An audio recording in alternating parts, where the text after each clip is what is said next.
What's up, One Crack News? It's your boy Carcino here, and let's talk about it, man. What's that? The Uruguay Forced Labor Prevention Act, the one that's going on in China.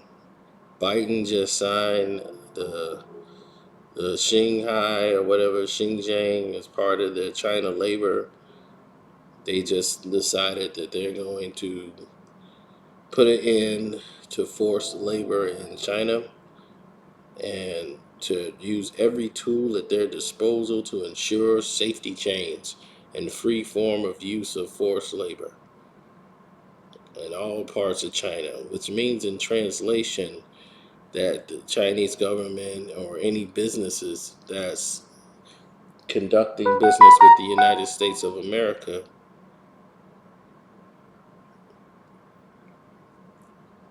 the United States of America would definitely have to show proof that they have not had any or not using forced labor in their um, in their requirements, which is going to be tricky and dicey at best. And the reason why I say that is because of the simple facts that if you look at everybody that's been in that bracket, every single one of them has been sketchy because they're only going to find a workaround. You're not. One thing about billionaires, they don't like to be told what to do by anybody. Billionaires does not like to be, they didn't get to become billionaires by having people tell them what to do and set criterias. They got to be that way by living above the law and going all out to any extent to do what it is that they do. Some got it the really old fashioned way, they inherited it. But the situations never end.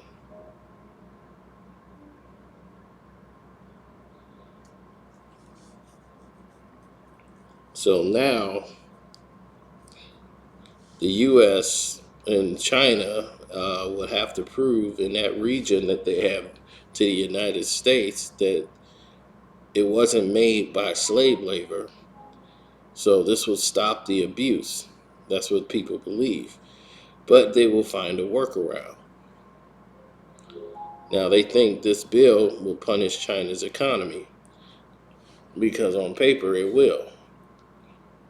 Now these companies like Nike's will have to spend millions and millions of dollars of actually paying these people what they deserve to be paid.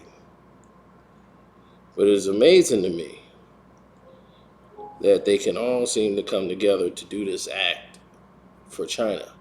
When when China's in need, people pop right up out the dirt to get China what it is that they want. And Enes Kanter, who is now Enter Cantor Freedom, um, fought for social justice of these people in China and their conditions, and wondered why people like LeBron James weren't fighting when he's supposed to fight for social injustice. And it was like, okay, social injustice is not black, it's everybody's social injustice. But he only seemed to care if it was black, and then he really didn't get involved even if it was black. He didn't even, you know, it was just all words and dog and pony showing. Now, when it was time to actually take a stand for something and risk something, he was nowhere to be found. But the reason why Enes Kanter was able to do something that LeBron couldn't do ever is because they affected so much revenue. They had the NHL players decided not to go to the Olympics. They were going to have the U.S. players not decide to go to the Olympics in Beijing. Now, if you're not going to go to the Olympics in Beijing and you're talking about pulling out, that's endorsements, that's sponsorships, that's tons of money being affected. So people had to come to the table. And when you have people that's connected and they're their agenda, and they are all binding as one, you can get things accomplished. But China can get anything they want ASAP. It's about China. We gotta stop whatever we doing and get something done. Because the president of the United States of China is Joe Biden. Just proved it again. So once again, what was happening to those people was egregious, and I agree. I'm happy that Enes Kanter was able to use his voice to help in any way, shape, or form of making that happen. But what about the people that lived here in their country that elected Joe Biden? What about them? Y'all voted for him, and you guys are still not getting any of the benefits or reaping any rewards for it. You got nothing to show for it but grief. High gas prices, no social programs for you to learn. What about your slavery? You still can't get reparations.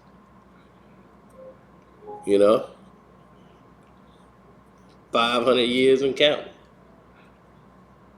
So where's our justice? No reward, no peace. Where's our education reform bill?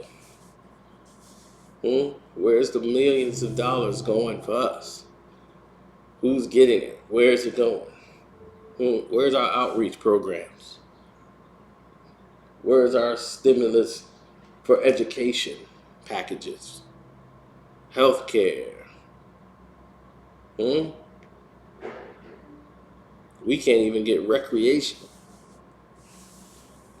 But Joe Biden is our president of the United States. Seems like he's the president of China. That's what it looks like to me. China get into a little bit of trouble. They come running with checks, don't they?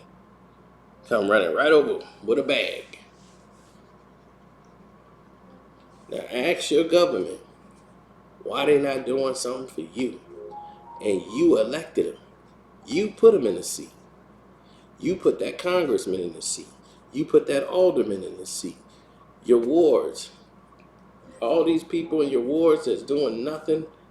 All these aldermen, these people that you've elected, city council, all these people y'all put in power, and none of them are doing anything for you. Not one. You let people tell you who to be outraged at instead of looking at it and knowing where to be outraged at. First off, you got to be outraged, period, to be outraged, people. Okay, you can't just say, we're outraged because the collective group is outraged, so we're outraged.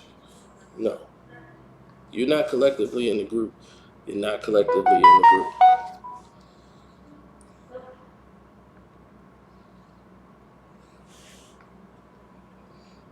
So that's the way I see it.